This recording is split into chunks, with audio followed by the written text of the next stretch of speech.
É o seguinte, de acordo com a Sociedade Brasileira de Angiologia e de Cirurgia Vascular, lipedema é uma doença vascular crônica que acomete 11% das mulheres e provoca depósito de gordura e inchaço em pernas e braços. Você já ouviu falar?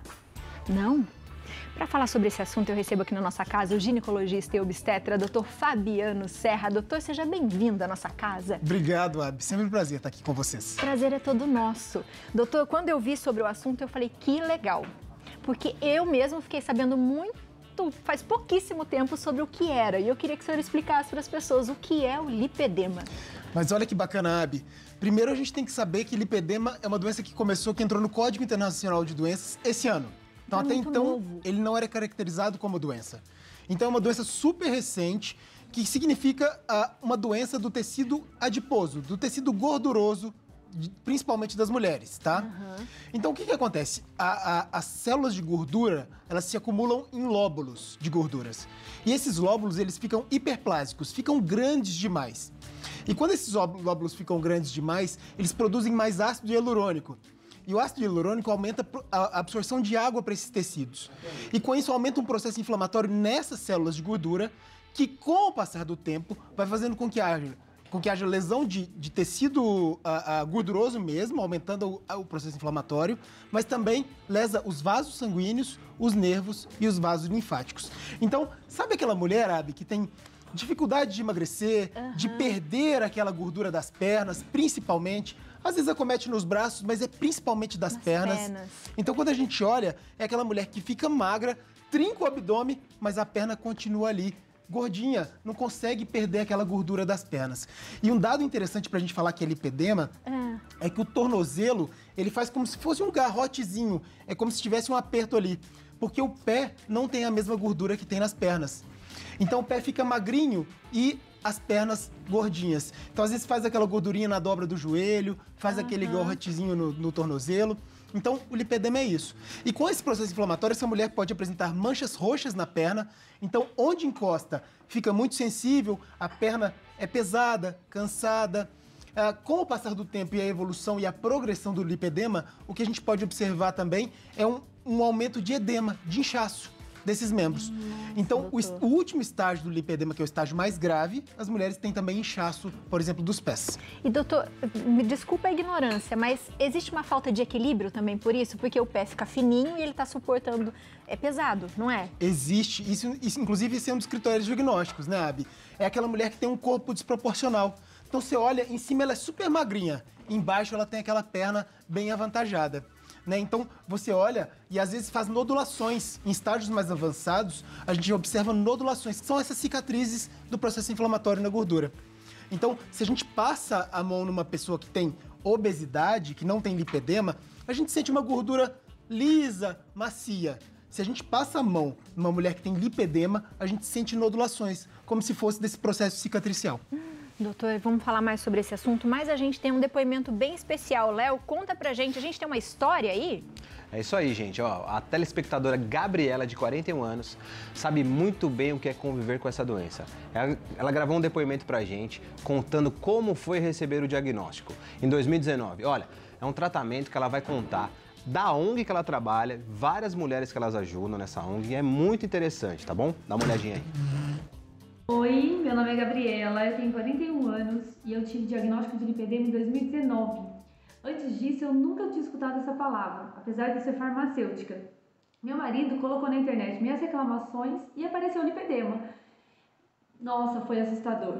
Foi assustador, sabe? Saber que eu tinha uma patologia crônica, que não tinha cura. E aí eu fui atrás de tratamento, encontrei um médico em São Paulo que fazia cirurgia de lipedema e eu fiz em março de 2020.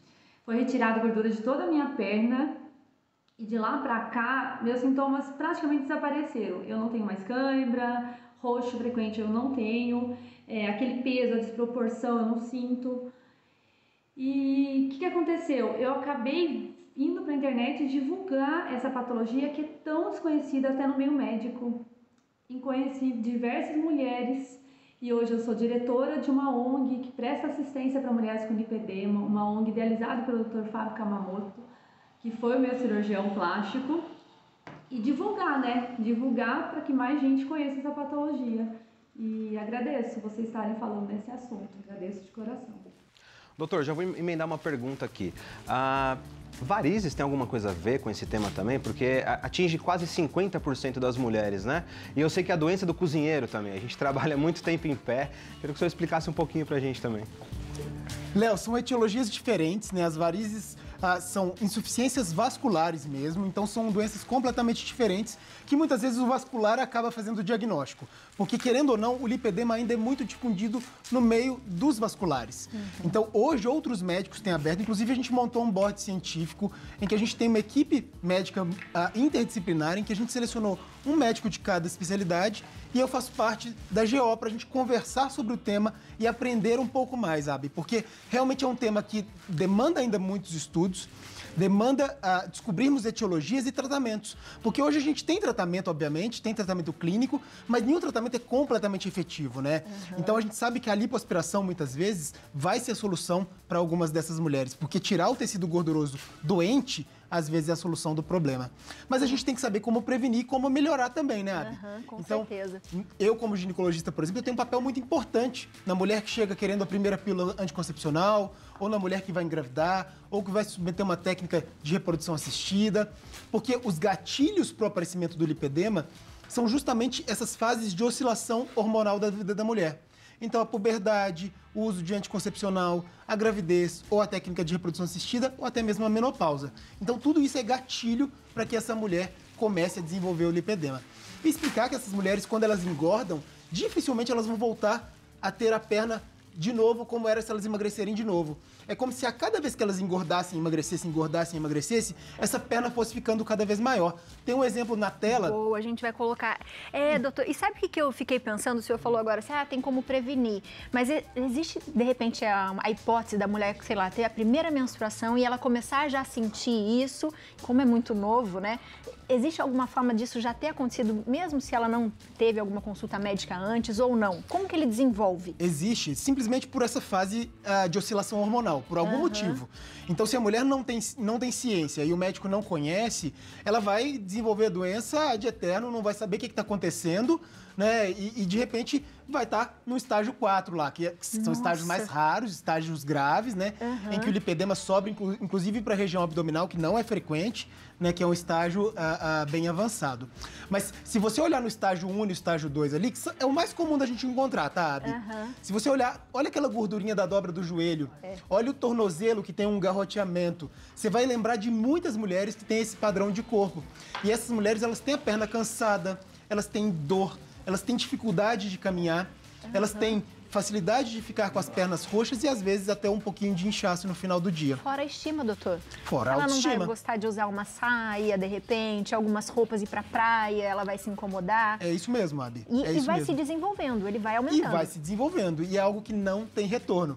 Mas a gente pode melhorá-lo com tratamento clínico também. Então, quem tem o estágio 1, por exemplo, vai se beneficiar muito de tratamento clínico.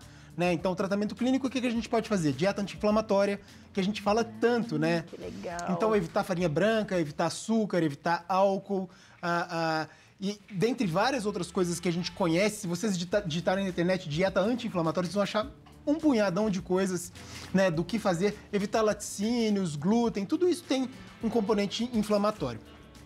Mas a gente tem também outros mecanismos. Drenagem linfática é uma coisa que ajuda. Legal. Porque como a gente tem os linfáticos que no começo drenam muito, mas com o passar do tempo eles vão sendo destruídos, a gente tem linfáticos que começam a drenar cada vez menos. Então, essa mulher começa a fazer um inchaço no tecido também.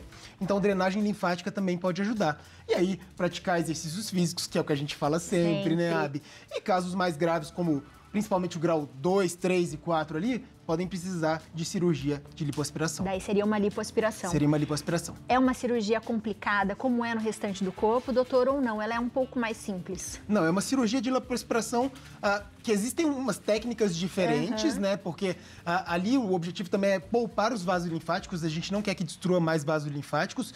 E existe uma possibilidade de usar um aparelho que faz com que a pele fique mais aderida também as camadas mais inferiores. Então, para não ficar com aquela flacidez, né? Então, hoje existem técnicas específicas para lipoaspiração de lipedema. Volta? Não. Se não cuidar, volta. Volta. Volta. Aquelas células de gordura doentes que você retirou, elas não voltam. Mas como essa mulher já tem uma predisposição, ela precisa se cuidar para o resto da vida, para que a doença não volte, para que outras células de gordura não fiquem hiperplásicas e causem o que causaram ali. Mas aquelas que foram retiradas, em teoria, elas não voltariam mais. Tem uma perguntinha de WhatsApp, Vamos é isso, lá. Léo? Exatamente.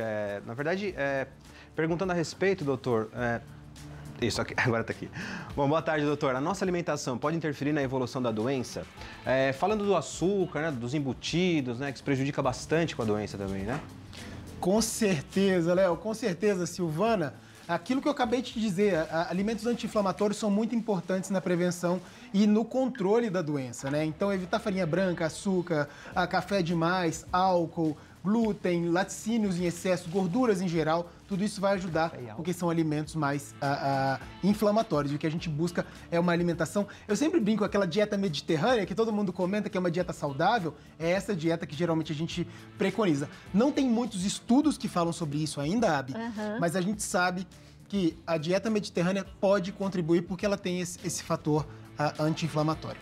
Doutora, é um assunto muito legal, acho que a gente podia voltar a falar mais sobre isso, porque acho que as pessoas vão começar a observar mais, ou pessoas que elas conhecem. Eu sou mulher e eu conheço várias pessoas que de repente têm esse problema, e é importante a gente falar que médico que eu posso ir, né? Perfeito. Se eu tenho essa dúvida, será que realmente, eu ouvi um diagnóstico, mas será que é legal eu ter outro para ter certeza se realmente é isso? Porque é bem importante a gente falar, já que é uma coisa que incomoda, causa dor e ainda baixa um pouquinho a estima. E acomete 10% das mulheres. Uma em cada 10 mulheres vai ter lipedema. Vai ter lipedema. Se você lê 11%, 10%, então uma em cada 10 mulheres vai ter lipedema. Provavelmente alguém de casa que está assistindo a gente tem lipedema ou conhece alguém que tem lipedema, o que é muito frequente. Bem. Doutor, seja bem-vindo sempre. Obrigado, viu? Abi. Obrigada. A Eu gente que adora agradeço. você aqui. Obrigada. Fiquei sabendo que já teve parto de bebê hoje. De madrugada, vim viradão praticamente. Tô aqui direto, Que Abi. demais, doutor. Obrigada, Então, viu? eu que agradeço. Pelo carinho. Sabe que junho é mês de conscientização do lipedema. Eventualmente a gente pode fazer uma pauta sobre o assunto. Combinadíssimo. Vamos conversar sobre isso. Já está acertado, então. Tá bom, combinado. Você de casa, aproveita, segue o doutor na internet. O doutor sempre faz muitos posts falando do assunto. Se tiver dúvida, pergunta para ele que ele vai te responder. O site é doutorfabianoserra.com.br. O Instagram, doutor Fabiano Serra, e lá tem vários vídeos que eu adoro ver. E no YouTube também, doutor Fabiano Elisei Serra. Um beijo, viu? Obrigada. Obrigado, sempre. Abi. Sempre.